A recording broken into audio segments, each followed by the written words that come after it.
It was 1999. The theater was dark and smelled of popcorn. The film was the 13th warrior, and on screen, a group of Norsemen were in trouble. They were about to be attacked by a seemingly supernatural enemy, but their new companion, an Arab courtier played by Antonio Banderas, had an idea. He was a man from a land of sophisticated military tactics. He saw that the Vikings had horses. He taught them to ride, not just for travel, but for war. In a climactic scene, they formed a disciplined cavalry unit. They charged the enemy in a way that would have made a Roman general proud. It was a great movie moment. It was also completely wrong. The events that inspired the film took place around 922 AD. A real Arab diplomat named Ibn Fadlan did meet a group of Norse people called the Rus on the Volga River. He wrote about them. He described their ships, their trade, and their hygiene. He never mentioned them fighting on horseback like knights. The Norsemen of the 9th and 10th centuries were infantry and sailors. Their entire way of war was built around the longship and the shield wall. They used horses, yes, but these were small, sturdy animals, more like modern Icelandic ponies than war horses. And they were forgetting from point A to point B after you landed your ship. The idea of a Viking cavalry charge is a fantasy. It's like imagining a tank and a fleet of sailing ships. The technology and the tactics just don't fit. But it looked cool on screen, and that's the problem. Pop culture isn't interested in the real Vikings. It's interested in a caricature. A simple, brutal, exciting action hero that never really existed. This is just one of many, many things the movies and shows get wrong. And these misunderstandings paint a picture of a people far less complex and interesting than they actually were. Number 18, that helmet never touched a Viking's head. The year was 1943, Norway was under occupation, but on a farm called Jørmundbu in the Ringerike district, a farmer was just trying to get his work done. While clearing land for a new barn, his shovel hit something hard. It wasn't a rock, it was metal. He kept digging. Soon, he had uncovered pieces of a sword, a spearhead, and chainmail. He had stumbled upon a rich burial mound. Archaeologists were called in. One of them, a young woman named Anne Stein, knelt in the disturbed earth. The conditions were not ideal. It was a difficult time for the country, but history doesn't wait. Carefully, her team began to sift through the soil of the 10th century grave. They found the expected items of a wealthy warrior, an axe head, shield bosses. But then they found something else. Fragments of a thin iron cap. More and more pieces emerged. They were rusted and broken, but the shape was unmistakable. It was a helmet. As they pieced it together back in the lab, a clear image formed. It was a simple, rounded bowl designed to cover the top of the head. So it had a metal guard that extended down over the nose and two large, round eye sockets, giving it a masked or spectacle-like appearance. It was practical, it was intimidating, it was efficient, it was everything a warrior would want for protection. There was one thing it absolutely did not have. Horns. Not a single one, not even a place to attach them. The Jørmundbu helmet remains, to this day, the only complete verifiable helmet from the Viking Age ever found in Scandinavia. And it is horn-free. The idea of Vikings wearing horned helmets is one of the most persistent myths in history. It feels so right, so primal, but it's an invention. The myth has two main sources. First, ancient discoveries. In Vexo, Denmark, two bronze helmets with curving horns were found in a bog in 1942. They are beautiful and dramatic. But they date to the Nordic Bronze Age around 900 BC. That's nearly 2,000 years before the Vikings. People in Scandinavia wore horned helmets at one point, but it was a long, long time before the Viking Age. The second and more influential source was the 19th century. Artists and writers were rediscovering Norse myths. They wanted to create a powerful nationalistic image. In 1876, Richard Wagner's opera cycle, Der Ring des Nibelungen, premiered. The costume designer Carl Emil Doppler decided to put horned helmets on his Viking characters. It was pure theatrical flair. It looked dramatic on a stage. The image stuck. It was powerful, memorable, and it spread like wildfire. It became the visual shorthand for Viking. From cartoons to football mascots, the horns became mandatory. But in a real battle, they would be a disaster. A horn on a helmet is a handle. It's something for your enemy to grab and twist. It could catch on a branch or a shield rim. It offers no protection and is a major liability. The real Viking warrior from Jormungandr was buried with a helmet designed for one thing to keep him alive. It was a tool of war, not a piece of theater. The man in that grave never saw a horned helmet in his life. Number 17, they cared deeply about their hair. Ahmad ibn Fadlan was a man of the world, a scholar and diplomat from the sophisticated city of Baghdad. He was sent on a mission by the Abbasid Caliph in 921 AD. His journey took him far north, along the Volga River. There, in what is now Russia, he met a group of Norse traders known as the Rus. They were tall, muscular, and covered in tattoos from their fingertips to their necks. Ibn Fadlan was both fascinated and at times repulsed by them. He was a meticulous observer, and his written account provides one of the few first-hand descriptions of these people. He wrote about their morning routine. Each day, a servant would bring a large basin of water to the head of the household. He would wash his face and hair in it and spit and blow his nose into the water. Then he would pass the same basin with the same water to the next person who did the same. This continued until everyone in the house had used the same dirty water. To the hygiene-conscious Ibn Fadlan, who was accustomed to the Islamic tradition of washing in running water, this was disgusting. And this is the part of his account that people often remember. It helps fuel the image of the dirty, smelly Viking. But they forget to read the rest of the sentence. Ibn Fadlan also made another observation.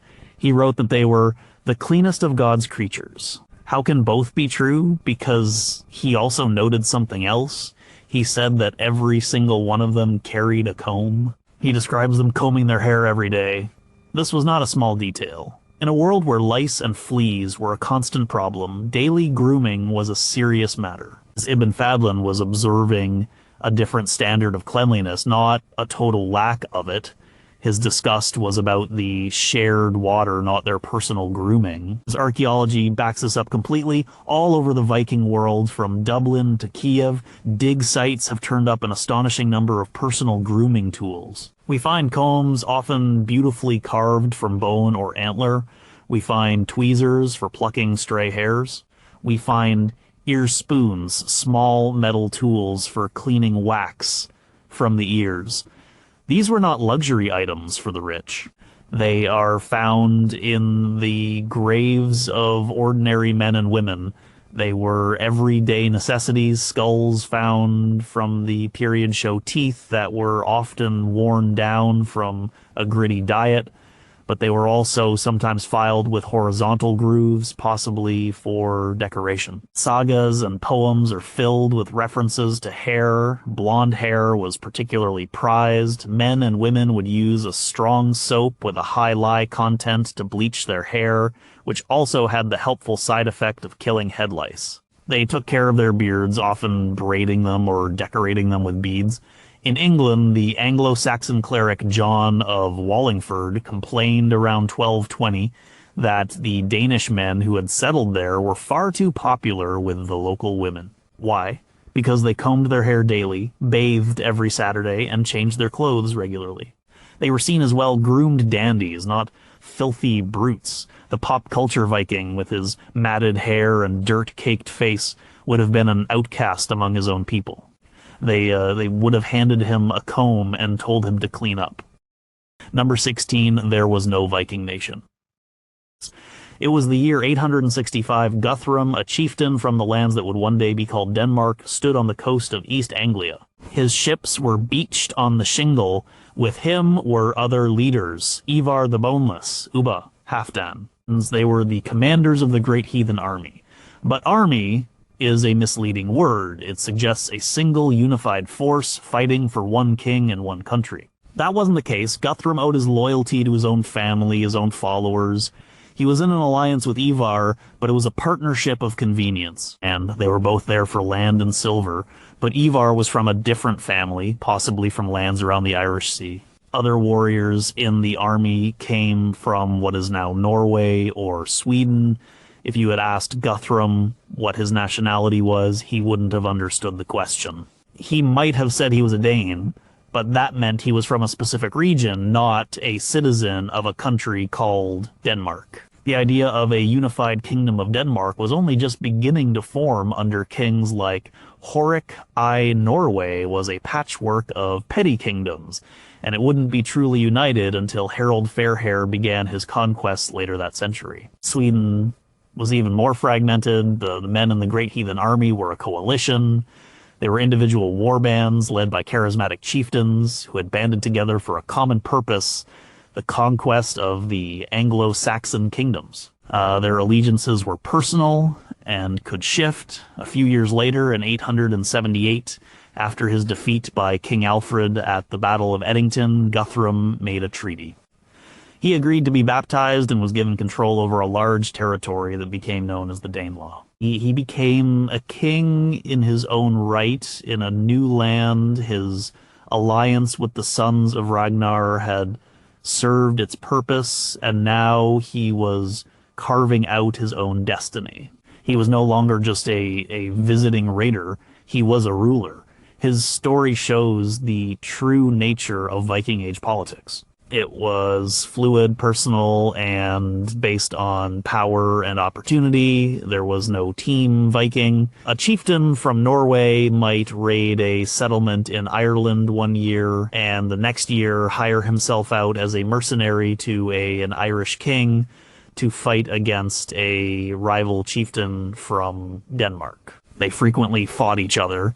The Battle of Hafrsfjord around 872 was the massive naval battle where Harald Fairhair finally crushed his rivals and unified Norway. The combatants on both sides were Norsemen. Pop culture loves to portray the Vikings as a monolithic horde, a single people with a single culture and purpose. But the reality was a complex web of families, clans, and petty kingdoms. They spoke similar languages, dialects of Old Norse, and shared many cultural traits, but they were not a unified nation.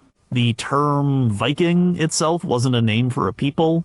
It was a job description. To go Viking meant to go on an expedition, usually by sea, for trade or raid. A farmer from southern Norway could go on a Viking expedition for a summer, come home with his share of the loot, and go back to being a farmer. He wasn't a Viking 24/7. It was an activity, not an ethnicity. Guthrum and Ivar were Vikings because they went on expeditions, but they were also Danes, chieftains, rivals, and allies. Their world was far more complicated than a simple label can express. Number 15, women held the keys to the household. Her name was Thorun. It was the year 986. Her husband, Eric, had just left. He wasn't going on a raid to England. He was sailing west into the uncharted Atlantic, following a wild rumor of a green land seen by a lost sailor. He was taking their son, Leif, with him. They called him Eric the Red. Thorun stayed behind in Iceland. She was now the master of their farm, Erikstadir. This was no small task. It was a large household with children, servants, and livestock. And until Eric returned, if he ever returned, she was in complete legal control. This wasn't an informal arrangement. Under Norse law, as recorded in later Icelandic codes like the Gragos, a woman in her position had real, defined authority. The symbol of this authority was the set of keys she wore at her waist. They were the keys to the food stores, the chests of valuables, the longhouse itself. She was the gatekeeper of the family's wealth and survival. She managed the farm's resources, the wool from the sheep, the milk from the cows, the preserved fish and meat that would get them through the harsh winter. She directed the work of the household staff. She was the one who decided if a traveler would be given shelter and food. Her power wasn't just domestic. Norse women could own property in their own right. They brought a dowry into a marriage, and it remained legally theirs. They could inherit land from their parents, brothers, or husbands, and crucially, they had the right to divorce. If a husband was abusive, failed to provide for the family, or even insulted her relatives, a woman could declare herself divorced. She could do this publicly in front of witnesses at her bedside and at the main door of the house. Once divorced, she could take her dowry and her personal property with her and remarry.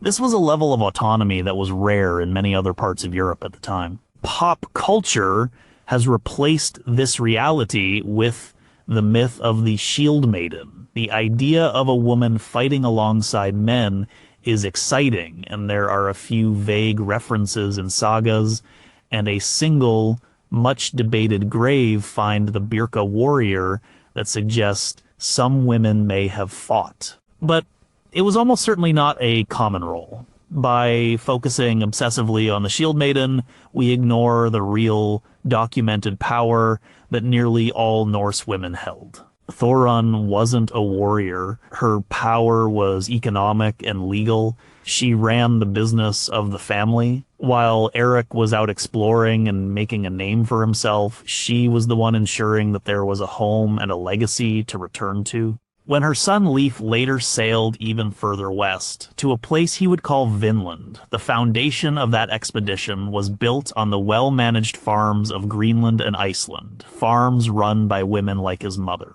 Their strength wasn't in wielding an axe in a shield wall.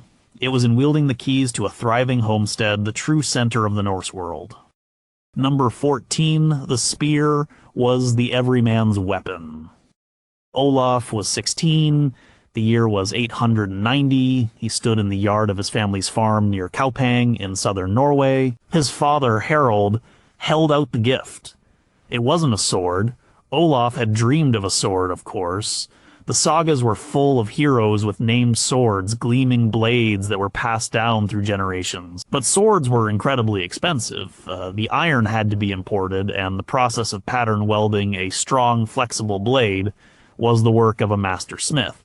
A good sword could cost as much as a dozen milk cows. It was the price of a small farm. His family were not poor, but they were not chieftains. They could not afford such a thing. The gift was a spear. It was simple but beautifully made. The shaft was smooth, sturdy ash, polished with linseed oil until it glowed. It was about 7 feet long, tall enough to see over a shield wall, but light enough to be handled with one hand. The head was the important part. It was a long, leaf-shaped piece of iron, sharpened to a wicked point. It was designed for thrusting, for finding the gaps in an enemy's shields or mail. Harold showed him how to hold it. "Your shield is your defense," he said, tapping the round wooden shield on Olaf's other arm. "The spear is your reach. It keeps the enemy away from you. It lets you strike when he cannot." This was the reality of the Viking Age battlefield. While pop culture, especially TV shows, loves the image of two warriors dueling with massive axes, the primary weapon of the era was the spear. It was cheap to make. It required far less iron and skill than a sword. Almost every free man was expected to own one, along with a shield and an axe. It was the great equalizer. In the tight formation of a shield wall, a long spear was far more useful than a swinging axe or a sword. A wall of spears presented a deadly, impenetrable hedge of points to an advancing enemy. You could stab over or under your own shield, and the man next to you could do the same. But it was a weapon of teamwork, not individual glory. The axe was common too, but it was primarily a tool. Every farm needed an axe for chopping wood. It was heavy and could be used as a weapon in a pinch. Some warriors used specialized fighting axes like the long-handled Danish axe, but this was a weapon for breaking through a shield wall, not for fighting within one. It required space to swing, which you didn't have when you were shoulder to shoulder with your comrades. Olaf learned this quickly. He trained with the other young men of his village. They practiced forming a wall, overlapping their shields, and thrusting with their spears in unison. It wasn't about fancy moves. It was about discipline, trust, and holding the line. A few years later, when he stood in a real shield wall, the smell of sweat and fear in the air, it was the simple ash spear in his hand that felt like an extension of his own arm. The chieftains at the front might have their expensive swords, but the strength of the army, the thing that won or lost the battle, was the hundreds of spear points, like his, held steady by ordinary farmers. Number 13, berserkers were elite, not unhinged. His name was Bjarki. He served in the court of the legendary Danish king Hrolf Kraki. He was a champion, a man of incredible strength and ferocity in battle. But he was just one man. King Hrolf had a personal retinue of 12 elite warriors. They were his housecarls, his champions. They were known as berserkers, the saga of King Hrolf Kraki, written down in Iceland centuries later, but telling a much older story, describes their final battle. The king is betrayed, and his hall is surrounded. His champions prepare for their last stand. The saga says that when the fighting began, a great bear appeared, fighting on the king's side. It swatted enemies away with its massive paws and was invulnerable to their weapons. It caused more destruction than any 10 men. Meanwhile, Bjarki was nowhere to be seen. One of his comrades found him sitting inside the hall, seemingly in a trance. He roused Bjarki, angry that he was not fighting. "You are doing more harm than good," Bjarki said. As soon as he was woken, the bear vanished from the battlefield. Bjarki then went out and fought like a mortal man, and he and all the king's champions were eventually slain. The implication was clear. Bjarki's spirit had been fighting in the form of a bear. This story gets to the heart of what a berserker likely was.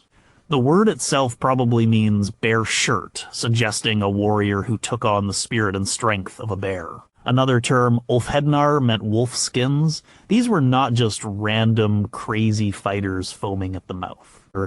They were likely part of organized warrior cults, dedicated to a totemic animal, probably the bear or the wolf, and to the god Odin, who was a master of shape-shifting and battle fury. They were shock troops, an elite cadre of professional warriors, bound by an oath to their king. The berserker gang, the battle frenzy they entered, was a state of mind. It may have been induced through ritual, chanting, and psychological preparation, not, as pop culture often suggests, by eating hallucinogenic mushrooms. There is zero historical or archaeological evidence linking berserkers to mushrooms. That idea is a modern theory from the 1960s with no real basis in the sources. In the sagas, berserkers are treated with a mixture of awe and fear. They were valuable in a fight, but they were dangerous and unstable in peacetime. They were often described as bullies who would challenge farmers to duels for their land or wives. Laws were eventually passed in Iceland specifically outlawing berserkers. This suggests they were a real social problem, not just mythical figures. They were men who cultivated a terrifying reputation. They might have bitten their shields, howled like animals, and fought without armor to show their contempt for danger and pain. But this was likely a calculated form of psychological warfare. It was meant to terrify their opponents before the first blow was even struck. They were not mindless killing machines. They were specialists, the special forces of their day, who used a combination of martial skill and terrifying ritual to be the most effective and feared warriors on the battlefield. Bjarki was not a madman. He was a dedicated spiritual warrior whose trance-like state was the source of his legendary power. Number 12, runes were for messages, not just magic. Her name was Ragnhild. She lived in Bergen, Norway in the 12th century. The Viking Age was officially over, but the Old Norse language and runic writing were still in common use. One day, she had a problem. A man named Bard was causing trouble for her family. She needed to send a message to her son, Ogmund. But she couldn't just write a letter on paper. Paper was rare and expensive, so she did what people in her community did every day. She took a small, flat piece of wood, a runakefli, and a sharp knife. Carefully, she began to carve. The runes were made of straight lines, perfect for cutting into wood or stone. She wasn't casting a magical spell or trying to see the future. She was writing a letter. The message she carved was discovered by archaeologists centuries later, perfectly preserved in the mud of Bergen's old wharf. It read, "Gaida says you are to go home." Another one found nearby was more of a plea. "My dear man, do not be unfaithful to me." And there were hundreds more. There were business receipts. Einar owes me half a mark. There were shipping tags identifying the owner of a crate of goods. There were insults and jokes. One piece of wood simply had, "I love that man's wife," carved on it. Another was a plea from a man named Halfgrim to his friend, "Carve these runes for me and take them to Ingebjorg. If she does not want to come with me, then I want you to find out who she wants to marry." These discoveries from Bergen, dating from, the 12th to the 14th centuries, completely changed our understanding of runes. For a long time, people thought runes were purely mystical, and they did have a connection to the spiritual world. The word rune itself means secret or mystery. In Norse mythology, the god Odin hung himself from the world tree for 9 days and nights to gain the knowledge of the runes. They were used on memorial stones to honor the dead, and sometimes in carvings that seemed to have a magical purpose. But pop culture latches onto this magical aspect and ignores the much more common everyday use. The finds at Bergen prove that runic literacy was widespread. Ordinary people of, men and women, merchants, lovers, parents used runes for the same reasons we use text messages today. Or to communicate, to gossip, to do business, to complain, to declare their love. Ragnhild wasn't a sorceress. She was a mother sending an urgent message. The rune stick was her text message. It was a practical tool for a literate society. While a rune master carving a memorial stone might have considered the deeper magical meaning of his work, the average person carving a note on a piece of wood was just trying to get a message across town. The runes were an alphabet, a system for writing things down. They were practical long before they were magical. Number 11, their clothes were colorful and tailored. Astrid stood by the dye pots behind the longhouse. It was a sunny day in the year 995 in the settlement of Hedeby. The air smelled of wood smoke, lanolin from the wool, and the sharp, earthy scent of the plants she was using.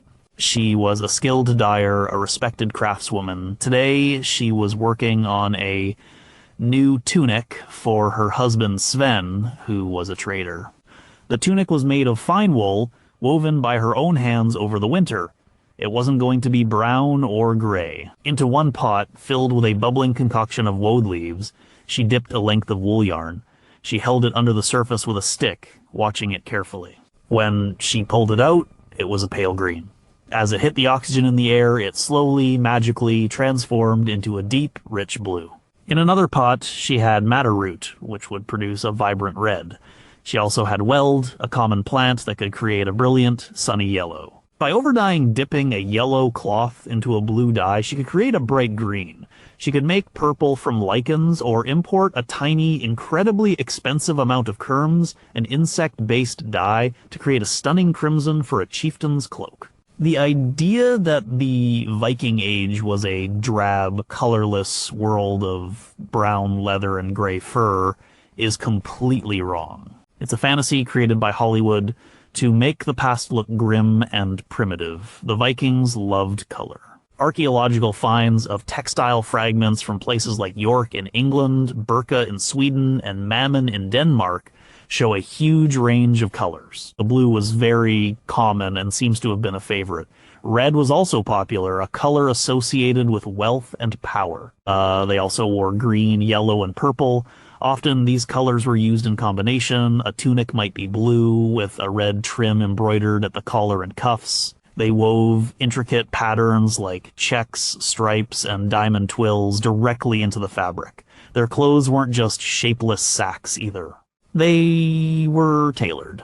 A man's typical outfit consisted of a linen undertunic and a wool overtunic, both fairly close-fitting. He wore trousers, which could be either baggy and gathered at the ankle or slim-fitting like modern pants. Women wore a long linen underdress, often pleated, and over it, a distinctive wool garment called a smoker or apron dress. This was a tube of fabric held up by 2 straps that went over the shoulders and were fastened at the front with large, ornate brooches. These brooches, usually made of bronze and often gilded, were a key part of a woman's dress and a display of her family's wealth. From these brooches, she might hang chains with useful items like a knife, a key, or a needle case. In winter, both men and women wore wool cloaks fastened at the shoulder with a pin and simple leather shoes. And furs were used, but mostly as trim for cloaks or for hats, not as the caveman-style outfits we see in movies. Astrid's husband, Sven, wouldn't have gone to the market in a ragged leather vest. He would have worn his new, well-fitting blue wool tunic, a sign of his wife's skill and his own status as a successful man. His clothing told a story of a vibrant, sophisticated culture that appreciated beauty and craftsmanship. Number 10. Valhalla was not for everyone. His name was Styrbjorn. He was a farmer, not a warrior. He lived his whole life on a patch of land overlooking a fjord near modern-day Trondheim. He was born in that longhouse just as his father was. He married a woman from a neighboring farm. They had 4 children. He spent his days mending fences, tending his few cows and sheep, and fishing in the fjord. He sailed his small boat to the market town to trade wool and dried fish for iron and salt. He told his children the old stories of Thor and his hammer, of Loki and his tricks, of Odin the All-Father. He knew the stories of Valhalla. He knew it was Odin's great hall, where the brave warriors chosen by the Valkyries went after they died in battle. He knew they feasted every night on a boar that magically restored itself, and drank mead from a goat whose udders never ran dry. Every day they would fight in the great courtyard, dying and being reborn to fight again the next day, all in preparation for the final battle of Ragnarok. It was a glorious afterlife, a heaven for warriors, but Styrbjorn knew it was not for him. He had never been in a real battle. He had a spear and shield at home, as all free men did, but he had only ever used them for practice drills with his neighbors. He did not expect to die with a sword in his hand. In his old age, Styrbjorn grew sick. A fever took him, and he lay in his bed, his family around him. He was not afraid. He knew where he was going. He was going to hell. Pop culture has turned hell into the equivalent of the Christian hell, a place of punishment and torment. But that's not what it was. Hell, ruled by the goddess of the same name, was simply the afterlife for everyone who did not die a glorious death in combat. It was the destination for the vast majority of people, those who died of old age, sickness, or in an accident. Styrbjorn expected to go to hell. His father was there, his mother was there. It was not a place of fire and brimstone. The sources describe it as a misty, shadowy place. It was likely seen as a continuation of life, but a quieter, grayer version. You would be reunited with your ancestors. It was not a reward, but it wasn't a punishment either.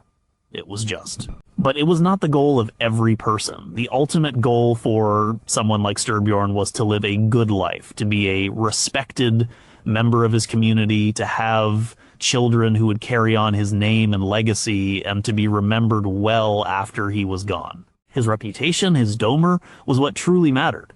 A poem from the Havamal, the sayings of Odin, puts it clearly: cattle die, kinsmen die, you yourself will also die, but I know one thing that never dies, the judgment on each dead man. Styrbjorn died peacefully in his bed. He did not go to Valhalla to feast with Odin. He went to the quiet halls of hell to be with his family. And in the world of the Vikings, that was a perfectly normal and acceptable fate. Number 9, they traded more than they raided. It was the spring of 845. A man named Ragnar, though perhaps not the one of legend, sailed his longships up the River Seine. He and his fleet of over 100 ships were headed for the city of Paris.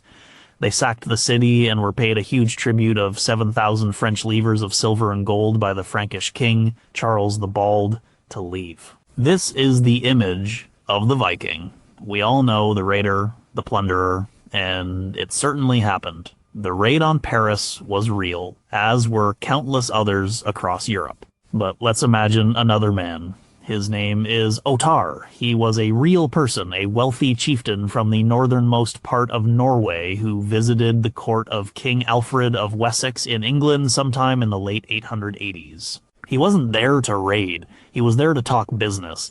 He described his travels to the king, who had the account written down. Ottar was a merchant. He told Alfred about his home so far north that he lived north of all other Norsemen. He hunted walrus in the Arctic Ocean. The walrus was a source of incredible wealth. Their tusks were ivory, a precious material highly sought after in Europe for carving into luxury goods like chess pieces and crucifixes. Their tough hides were used to make the strongest ropes for ships. He traded these goods along with furs from polar bears and reindeer and the soft eiderdown feathers from ducks. He described his trade route. He would sail south along the coast of Norway to a market town called Kaupang and then on to Hedeby in Denmark, one of the great trading hubs of the age. From there, his goods could travel down the rivers of Europe or across the sea to England. He wasn't just a local trader. The walrus ivory from his Arctic hunts has been found in archaeological sites all over Europe. This was the other side of the Viking coin.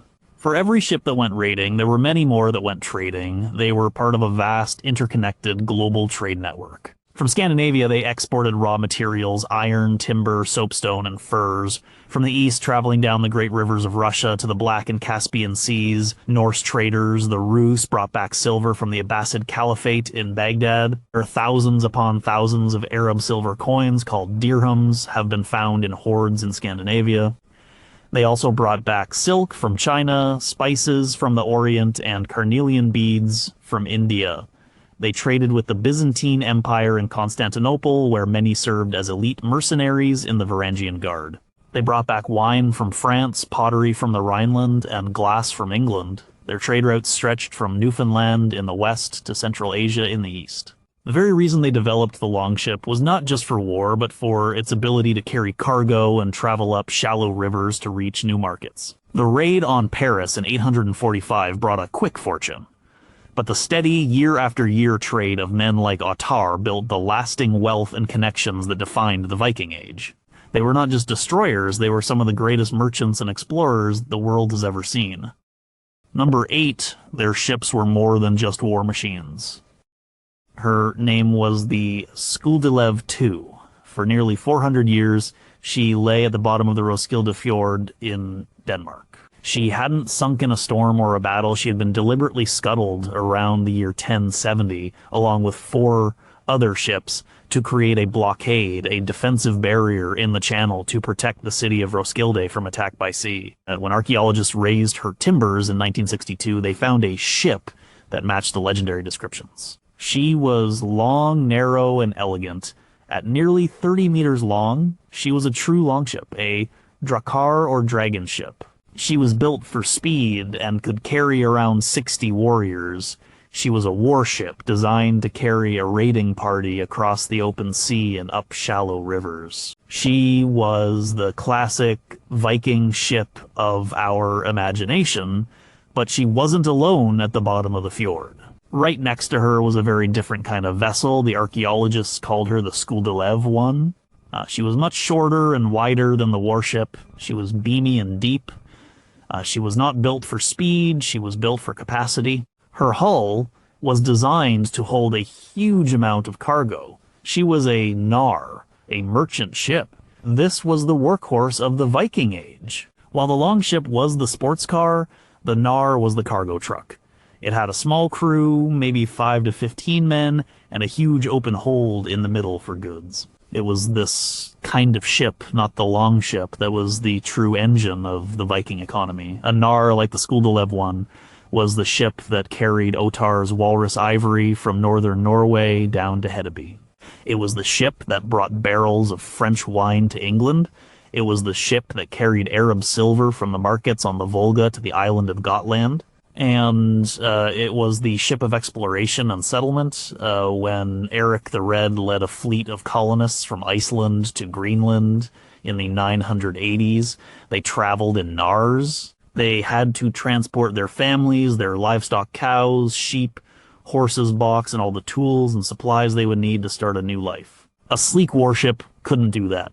It took the deep hold of a nar to carry a new world on its back. When Leif Erikson sailed even further west, to Vinland, he almost certainly did it in a nar. Pop culture focuses exclusively on the longship because it's dramatic and associated with raiding. But the Vikings built a wide variety of boats for different purposes. They had small fishing boats for use in the fjords, ferries for crossing rivers, and these massive cargo ships for long-distance trade. The Nar was a testament to their skill as shipwrights and their pragmatism as a people. It wasn't as glamorous as a dragon-proud warship, but it was far more important to their society. The Skuldelev 1 and Skuldelev 2, lying side by side at the bottom of the fjord for centuries, tell the complete story. The Vikings were both warriors and merchants, raiders and settlers, and they built the right ship for every job. Number 7. They weren't all huge blonde giants. The year is 2008. Dr. Shane McLeod, an archaeologist from the University of Western Australia, is studying a set of skeletons from a Viking burial site in Dublin, Ireland. He's not looking for weapons or treasure, he's looking at their DNA. The story has always been that Vikings were towering, blonde-haired, blue-eyed invaders who came and conquered. But the bones and the genes were telling a different story. One skeleton in particular from a 10th century warrior grave yielded a surprise. The man had been buried with his sword and other classic Viking grave goods.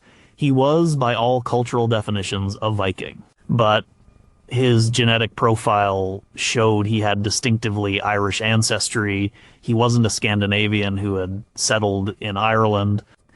He was a local man who had adopted the Viking culture.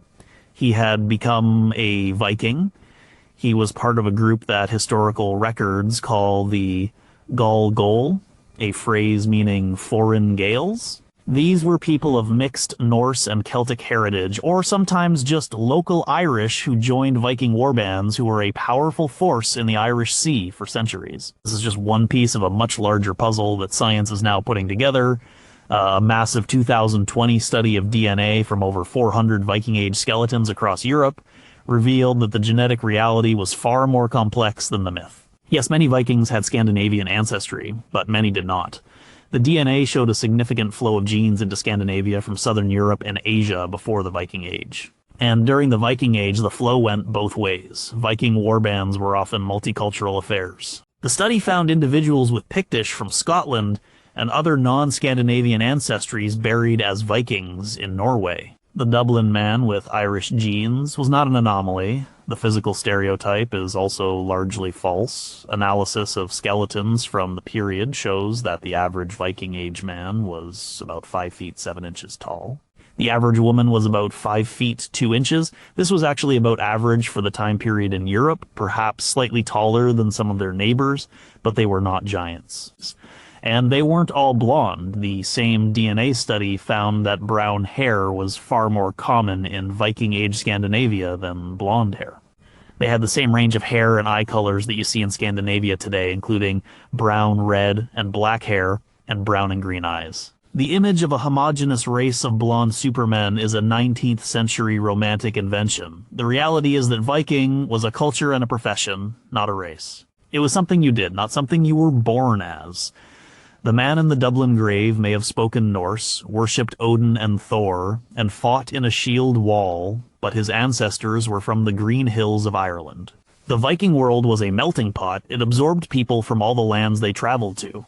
A slave captured in a raid on Spain could have children who grew up as free Norsemen. A trader from Francia could settle in Birka and become part of the community. The pop culture image is simple and monolithic. The genetic truth is messy, mixed, and far more interesting. Number 6, their relationship with Christianity was complicated. It was Christmas Day, 854. A fleet of Danish ships under a leader named Sigeric sailed up the river Elbe in what is now Germany. They attacked the city of Hamburg, a major Christian center. They burned its newly built cathedral to the ground. This was a clear act of a pagan force striking at the heart of a rival religion. It fits the popular narrative, perfectly pagan Vikings versus Christian Europe, a clash of civilizations. But let's look at another man. His name was Guthrum. He was the leader of the great heathen army that had terrorized England for years. In 878, he was decisively defeated by King Alfred of Wessex at the Battle of Edington. As part of the peace treaty, something remarkable happened. Guthrum and 30 of his chief warriors agreed to be baptized. Guthrum took the Christian name Aethelstan, and King Alfred himself stood as his godfather. Guthrum then became the Christian king of the Danelaw, the part of England under Norse control. He even minted his own coins, many of them bearing his new Christian name. Was this a cynical political move? Almost certainly, but it was also more than that. It was an acknowledgement of the power and prestige of the Christian faith and a step toward assimilation. The relationship between the Norse pagans and the Christians they encountered was not a simple story of constant, blind hatred. It was a long, complex process of conflict, trade, coexistence, and eventual conversion. For much of the Viking Age, the two groups saw each other through a lens of suspicion and opportunity. To the Vikings, Christian monasteries were poorly defended repositories of gold, silver, and other valuables. They were easy targets, the monks had no weapons, and their god didn't seem to protect them very well. Raiding a monastery was not necessarily an act of religious warfare, it was just good business. At the same time, many Vikings were drawn to aspects of Christianity. Some warriors would undergo a prime signing, a preliminary rite that was not a full baptism, but allowed them to trade with Christians and even serve in Christian armies without having to fully abandon their old beliefs. Or it was a way of hedging their bets. They might wear a Thor's hammer amulet on the same necklace as a cross. An archaeological find from Iceland, a 10th century soapstone mold, perfectly illustrates this. The mold could be used to cast both a hammer and a cross at the same time. The craftsman who made it was clearly catering to customers who wanted to keep their options open. The conversion of Scandinavia was a slow top-down process that took centuries. Kings like Harald Bluetooth of Denmark in the 960s and Olaf Tryggvason of Norway in the 990s adopted Christianity for political reasons. A single Christian god with a hierarchical church was a much better model for a unified kingdom than a messy pantheon of squabbling pagan gods. But it took a long time for the new religion to be accepted by the general population. For a long time, the two faiths existed side by side, sometimes in conflict, sometimes in peace. The Viking who burned Hamburg and the Viking who became a Christian king were two sides of the same complex reality. Number 5, they were not isolated from the world. The island of Helgö is a small speck of land in Lake Mälaren, not far from modern-day Stockholm, Sweden. During the early Viking Age, from about the 6th to the 9th centuries, it was a major workshop and trading center. When archaeologists began excavating the site in the 1950s, they found the remains of smithies and workshops filled with the debris of craft production. And among the local pottery and iron tools, they found things that had no business being on a small island in central Sweden. One of the most remarkable finds was a small bronze Buddha statue. It was about 8.4 centimeters tall, made in the Kashmir region of northern India, probably in the 6th century. How did it get to Helgö? It must have traveled over 3,000 miles, passed through countless hands along the trade routes that linked the Baltic to the east. The excavators also found a baptismal ladle from Egypt or Syria, and the crozier, or staff head, from a bishop's staff made in a monastery in Ireland. These were not just trinkets. They were high-status goods from the furthest corners of the known world. And they all ended up at a workshop on Helgö. This completely shatters the idea of the Vikings as an isolated people living in a dark northern world, cut off from the great civilizations to the south and east. They were in fact one of the most well-traveled and connected cultures of their time. The man who owned the Buddha on Helgö was part of a global network. He was at one end of a chain that began in the Himalayas. The Viking world was not a fringe, it was a crossroads. Their voyages west are famous Iceland, Greenland, and Vinland, North America. But their travels east were just as extensive and arguably more profitable. Norsemen, known as the Rus, traveled down the great rivers of Russia, the Dnieper, to the Black Sea and the Volga to the Caspian Sea. In doing so, they founded the state that would become Russia. They traded directly with the Byzantine Empire in Constantinople, which they called Miklagard, the Great City. They served as elite mercenaries there, the Varangian Guard, personal bodyguards to the emperor. They saw wealth and sophistication on a scale unimaginable back in their northern homelands. They also traded with the Islamic world.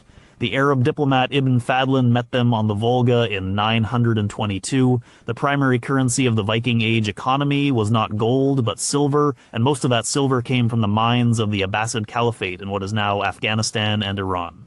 It flowed north in the form of coins, dirhams, which were valued for their weight and purity. Thousands of these coins have been found in buried hoards all over Scandinavia. A farmer on the Swedish island of Gotland might have a pot buried in his field containing coins minted in Baghdad and Samarkand. And he was more connected to the global economy than a farmer in France or England at the time. The Vikings were not outsiders looking in. They were key players on the world stage, movers of goods and ideas across continents. The little Buddha of Helgo is proof that their world was anything but small. Number 4, they never drank from skulls. The story comes from a single centuries-old misunderstanding. In 1636, a Danish physician and antiquarian named Ole Worm published a book on runes. In it, he translated a line from an Old Norse poem, the Krakumal. The poem is a death song attributed to the legendary hero Ragnar Lothbrok. As he lies dying in a pit of snakes, Ragnar boasts of the afterlife that awaits him in Odin's Hall. The line in question describes how the warriors in Valhalla drink. The original Old Norse phrase was Drekka Bjoraf Bragdi or Bjugvidum Hausa. A literal translation is something like drink beer at once from the curved branches of skulls. To a Norse poet, this was a kenning, a form of metaphorical speech. The curved branches of a skull was a poetic way of saying a drinking horn, which grows from the head of an animal like a branch. So Ragnar was looking forward to drinking beer from horns. It was a common everyday image, but Ole Worm made a mistake. He translated the Latin word for skull, cranius, literally. So his translation read that they would drink ex cranius erum quos suciderant from the skulls of those they had slain. This single mistranslation created one of the most enduring and ghoulish myths about the Vikings. The image was just too powerful to resist. It fit perfectly with the emerging stereotype of the savage barbarian. It was picked up by later writers and artists, and soon the idea of Vikings drinking mead from the polished skulls of their enemies became a standard part of their popular image. There is absolutely zero archaeological or historical evidence to support this. Not a single skull modified to be used as a drinking cup has ever been found at a Viking Age site. The sagas, which are full of detailed descriptions of feasting and drinking, never once mention the practice. They talk about drinking from horns, from wooden cups, and, for the wealthy, from imported glass or silver goblets. A human skull would make a terrible drinking vessel. It's an awkward shape, it's porous, and it's full of holes. It would be incredibly impractical. The drinking horn, on the other hand, was real and ubiquitous. Horns from cattle were hollowed out, polished, and often fitted with metal terminals at the tip and rim. They were a symbol of feasting and fellowship. Passing a horn around the hall was a key part of social ritual. The Bayeu's tapestry, which depicts the Norman conquest of England in 1066, shows a scene of men feasting before the battle. They are drinking from horns. The Normans, of course, were descended from Viking settlers in France. The tradition was deep-rooted. The entire myth of the skull cup rests on Ole Worm's 17th century literary error. The real Vikings would have found the idea as strange and barbaric as we do. They preferred a well-made horn. Number 3. The Vinland colony was not a total failure. It was around the year 1000. Leif Erikson, son of Eric the Red, stood on the deck of his Nar and looked at a new shore. He had sailed west from Greenland, following the route of a trader named Bjarni Herjolfsson, who had been blown off course years earlier. Leif and his crew of about 35 men went ashore. They found a land of forests, meadows, and rivers teeming with salmon. Most remarkably, they found wild grapes growing, something unknown in their homelands. Leif named the country Vinland, the land of wine. At a place he called Leif's Booths on the northern tip of what is now Newfoundland, Canada, they built a small settlement. This is the famous story of the Vikings discovering America nearly 500 years before Columbus, and pop culture usually leaves it there. The story is often framed as a brief failed attempt at colonization. They came, they fought with the native people whom they called Skraelings, and they left, never to return. The colony failed. But that's not the whole story. The work of Norwegian archaeologists Helge and Anstein Ingstad in the 1960s proved the sagas were real. At Lanceau Meadows in Newfoundland, they uncovered the remains of the Norse settlement, several turf-walled longhouses, a smithy where iron was worked, and various artifacts of Norse origin. It was undeniably Leifsbudir. The settlement was small, probably never housing more than 100 people. And it was not occupied for very long, perhaps only a decade or two as a permanent base. In that sense, it failed as a permanent colony. The distance from Greenland was vast, the local population was hostile, and the numbers of Norse colonists were just too small. But the story didn't end when the main settlement was abandoned. The sagas and archaeological evidence suggest that the Norse did not just pack up and forget about Vinland. They kept coming back.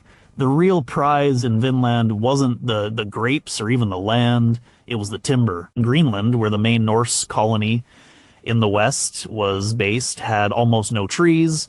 They had to import every piece of wood for building ships and houses. Vinland, by contrast, was covered in forests. It was an invaluable resource. Evidence suggests that for centuries after the initial settlement was abandoned, Greenlanders mounted regular, organized expeditions to Markland, the land of forests, likely Labrador, to harvest timber. A record from Iceland in 1347 mentions a Greenlandic ship that had been to Markland and was blown off, course to Iceland on its return journey. This was 350 years after Leif's first voyage. Archaeological finds support this. Norse-style artifacts, like a spindle hurl for making yarn, have been found at Native American sites on Baffin Island, far north of Lanceau Meadows, suggesting ongoing contact and trade. The goal was not to build a new Iceland in America. It was to exploit a valuable resource. From this perspective, the Vinland venture was not a failure at all. It was a successful, long-term resource-gathering operation that lasted for over 300 years. It was a rational economic decision. Maintain a distant, expensive colony? No. Send regular trips to a known location to get something you desperately need? Yes. The story of Vinland is not a romantic failure, it's a practical success. Number 2, the shield wall was not a chaotic melee. Imagine a battlefield in 9th century England. On one side, a line of Anglo-Saxons. On the other, a warband of Norsemen. The TV show version of this scene is always the same. After some shouting, the two lines charge at each other and dissolve into a chaotic mess of individual duels. One man with 2 axes spins in a circle. Another hero takes on 5 enemies at once. It's exciting, it's dynamic, and it is completely, utterly wrong. It's the opposite of how these battles were actually fought. The core of Viking Age infantry combat was the Skjoldborg, the shield wall. This was not a loose formation. It was a tightly packed, disciplined line of men. Each warrior stood shoulder to shoulder with his comrades. He held his round shield in his left hand, its edge overlapping with the shield of the man to his left. This created a solid, interlocking barrier of wood and iron. Through the gaps and over the top of this wall, they would thrust with their primary weapon, the spear. The goal was not to find a glorious one-on-one fight. The goal was to maintain the integrity of the line at all costs. Your life depended on the man next to you, and his life depended on you. If a gap opened, the enemy would pour through, and the line would collapse. And a collapsed line meant slaughter. Battles were not quick affairs. They were grueling pushing matches. The 2 shield walls would meet with a tremendous crash, then they would push, shove, and stab at each other, each side trying to break the other's formation. It was a brutal, exhausting contest of stamina and nerve. A warrior in the front rank might only be able to fight for a short time before becoming exhausted. And he would then be replaced by the man behind him, falling back to rest before rejoining the fight. These armies had depth, with multiple ranks of men ready to step up. The high-status, well-armored warriors, the chieftains, and their housecarls would be at the front, forming the toughest part of the line.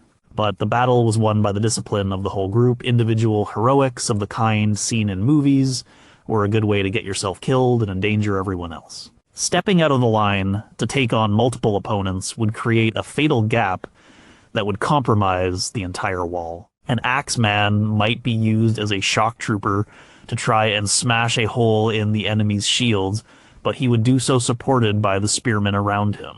The Battle of Stamford Bridge in 1066 provides a stark example. The Norwegian army of King Harald Hardrada was caught by surprise by the English. They had to form a defensive shield wall in a hurry.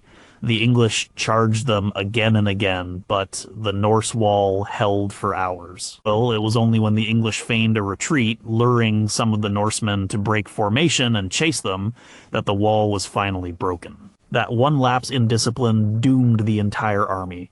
The shield wall was not a backdrop for heroic duels. It was a disciplined, coordinated fighting system where the group was everything and the individual was just one part of a deadly machine. Number 1, Viking, was a Job, not a people. His name was Bjorn. He lived in a small village on the coast of Norway in the year 820. He was a farmer. Most years, his life followed the seasons. He plowed his fields in the spring, tended his crops in the summer, and harvested in the autumn. In the winter, he mended his tools and his boat. He was a husband and a father. He was a member of his local thing, the community assembly. This was his identity. He was Bjorn, son of Karl, a farmer from Hordaland. But one spring, the harvest had been poor.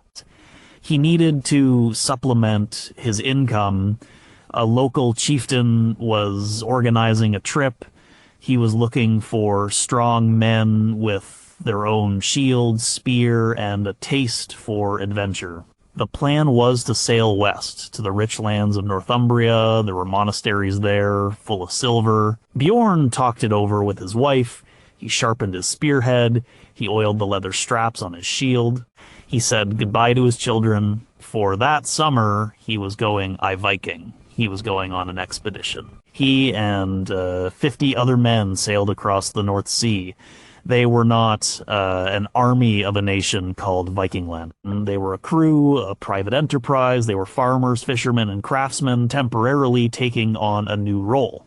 They raided a monastery, fought a brief skirmish with the local militia, and loaded their ship with silver, books, and other valuables. They sailed home. When Bjorn returned to his village, he was greeted as a hero. He had wealth to see his family through the winter and beyond.